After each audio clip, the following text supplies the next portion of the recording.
সুসুরি তোমার মা ডাকছে। ইস কি পচকা পচা গন্ধ, 15 দিন গা ধোই। কই আমি তো কোনো গন্ধ পাচ্ছি। হ্যাঁ আপনারা বেরিয়ে পড়েছেন তো, একটু সাবধানে। সুসুরি তোকে পাত্রপক্ষ দেখতে আসছে।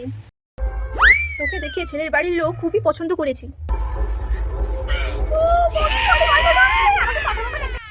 তোমার গা থেকে যা গন্ধ বেরোচ্ছে, তারপর নানা বৌদি পাত্রপক্ষ আমাকে পছন্দ করে দিয়ে এখনই যাচ্ছি গরমজলে স্নান করতে। স্নানটা করে দিয়েছি, যাই হোক পাত্রপক্ষ আমি দেখতে আসবে বলে কথা। 15 দিন পর স্নান করেছি, কাউকে কইবনি কিন্তু। চলো এবার বিউটি করে সাজে নিয়ে চোখ তুলে দেখো না কে এসেছে, তোমাদের শ্বশুরে বিউটি করে এসেছে। কি সুন্দর লাগছে আমাকে সেজে গুজে, আজকে পাত্রপক্ষ তো পছন্দ করবেই। তো চলো এই কালারটাকে একটু লাল করে নাই।